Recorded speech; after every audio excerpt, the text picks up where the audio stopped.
Good day, everyone. I am Glyza Mi Castillo, taking Bachelor of Elementary Education, 3rd year, Class 1. So ngayon, together with Ading, sasagutan namin ng ilan sa ipinapagawa ng kanilang guro na modular. Ngayon, ang asignaturang ibinigay ng kanilang guro ay edukasyon sa pagpapakatao. Meron ditong kanilang sasagutan at meron din silang babasahin. Pero bago namin umpisahan ang pagsasagot, nais ko munang ipakilala o nais niya munang ipakilala ang kanyang sarili. Ako po si Rosemary Butasyon Kale. Nakatira po sa Torre-Torre, Anda, Pangasinan.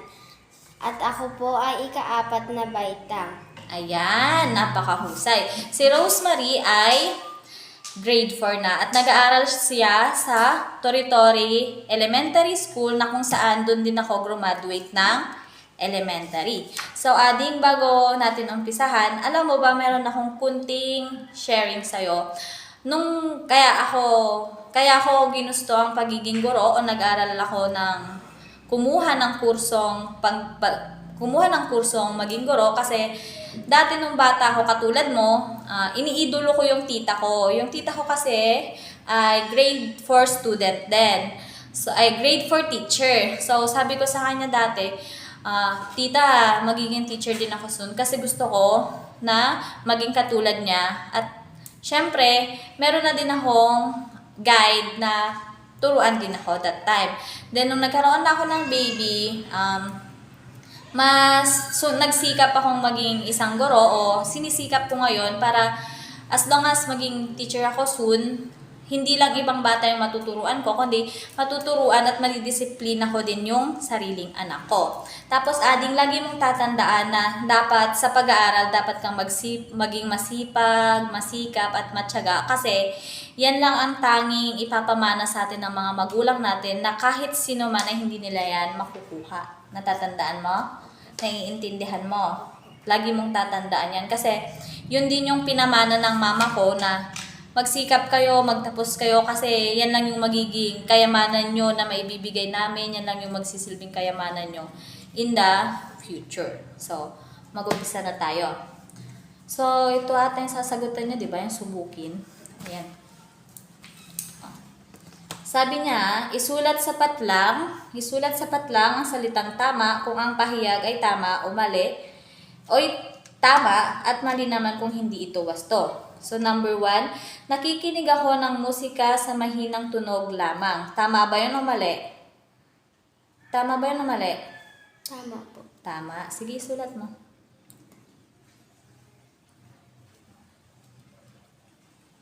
Ayan. Number 2, sumisigaw ako at nagdadapog kapag nakita kong marumi ang bakuran. Tama ba yun o mali? Mali po. Mali. Magaling. So, sa pangatlo, nakikiisa ako sa programang pangkalinisan at pangkatahimikan sa aming komunidad. Tama ba yun o mali? Tama po. Sulat mo, tama. Ayan, ika-4.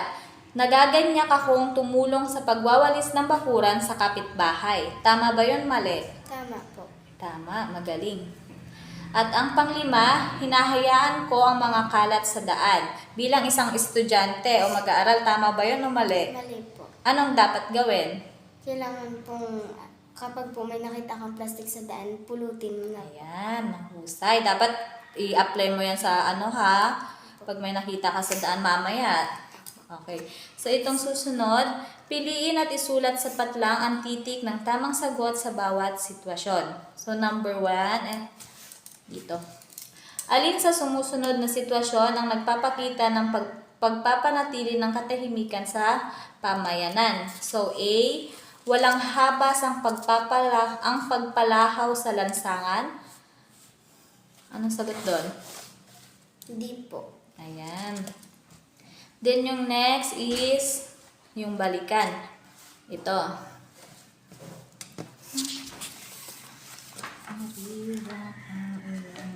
So, yung isa is itiman ang bilog na nagpapakita ng pag-iingat sa pasilidad ng ginagamit. Gawin ito sa inyong sagutang papel. So, kulayan mo yung bilog kapag ginagamit sa pag-iingat. Okay? So, iniiwasan ko ang pagsulat sa dingding, pader ng palikuran. Okay, tama. Nililinis kong mabuti ang ginamit na palikuran, tanda ng pagmamalasakit sa susunod na gagamit.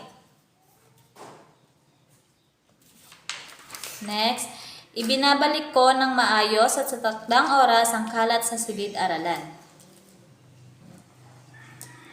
The next, number 4, maayos na pumipila sa tuwing bumibili ng pagkain sa kantina.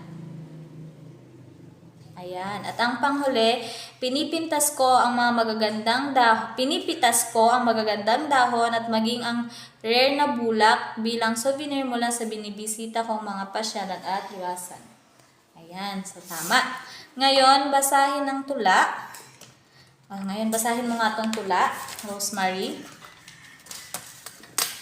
Maayos na kapaligiran, hangad ng sinuman. Sinulat ni Agnes Dinocos. Oh, anong sarap ng aking gising dahil ako'y nakatulog ng mahimbing.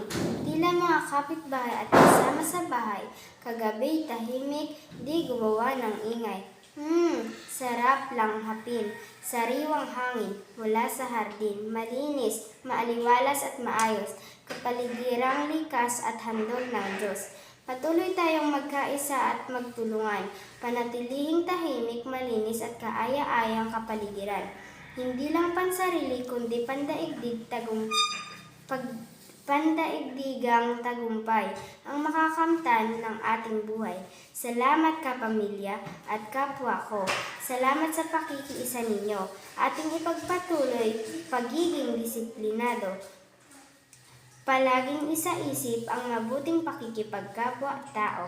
Ayan, ang galing mo na magbasa, Rosemary. Ngayon, meron kang sasagutan dito. So, sa iyong palagay, ano ang mensaheng nais ipaabot ng tula? Isulat mo sa inyong sagutang papel. Opo.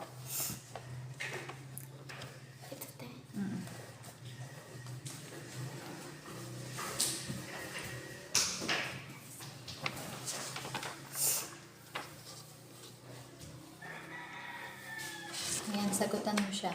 Based dun sa binasa mong tula. Dun ka magbe-base ng mga kasagutan mo dyan sa hinihinging sagot. So, anong mensahe ang nais ipaabot ng tula? Isulat mo kung anong nais niyang ipaabot. Diba, ang nais ipaabot ng tula is yung pangangalaga natin sa ating kapaligiran upang maging maayos ito. Tapos, ang susunod na tanong, paano mo mapapanatiling maaliwalas at tahimik ang iyong kapaligiran? So, ang isagot mo dyan is, dapat patuloy tayong magkaisa at magtulungan. Panatilihing malinis ang ating kapaligiran.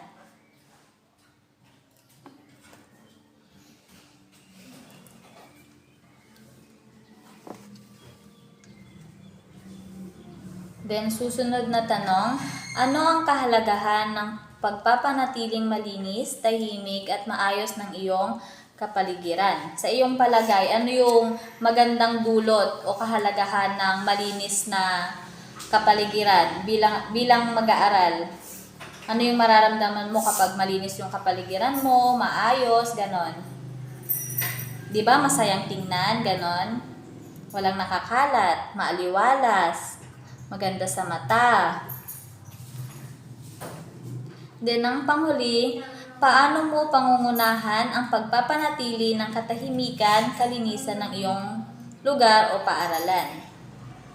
Ikaw bilang mag-aaral, paano mo mapapanatiling maging malinis ang inyong kapaligiran? Siyempre, ang dapat mong gawin, kapag may nakita kang plastic, pulutin mo na agad ito at itapon sa tamang lalagyan. Tama ba? Ayan. Then, kapag may nakikita kang nagkakalat ng mga bata, anong gagawin mo? Anong sasabihin mo? Sasawayin ko po sila. Ayan, sasawayin mo sila. Kapag may nakita ka namang mga nagpuputol ng kahoy, nag-uuling, gano'n, anong sasabihin mo?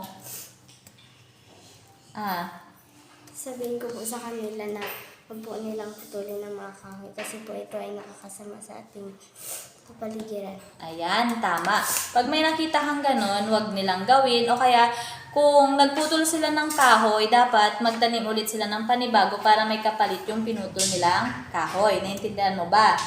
So, ngayon ading, base sa sinagutan natin at base sa binasa mong tula, anong natutunan mo doon?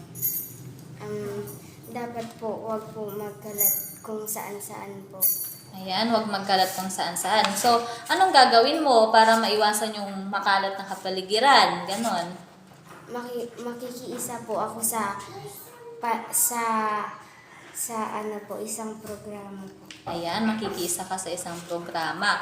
So, paano mo ibabahagi, kunwari, sa mga kaibigan mo, sa kapatid mo, yung kalinisan na dapat gawin sa ating kapaligiran? Ano ang sasabihin mo sa kanila? Kunwari, sa kapatid mo, nakita mo siya na yung pinagkainan niya, tinapon niya lang dyan. Anong sasabihin mo? Sabihin ko po sa kanya na itapon niya po sa tamang lalagyan yung pinagkainan niya po. Ayan, magaling. Sa susunod mong sasagotang module, pwede mo naman akong puntahan dito sa bahay para magpatulong ka. Naintindihan mo? Okay, ayun. Salamat kasi nagtiwala ka na tutulungan kita sa pagsagot ng iyong modulo. So, maaari ka nang magpaalam sa ating video. Dali.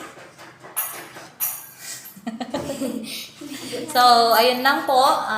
Dito na po nagtatapos ang video na aming ginawa ni Rosemary na kung saan sinagutan namin ang iilan na katanungan sa kanilang modulo sa asignaturang edukasyon sa pagpapakatao. At masaya naman ako kasi sa sinagutan niya at sa binasa niya ay meron siyang natutunan.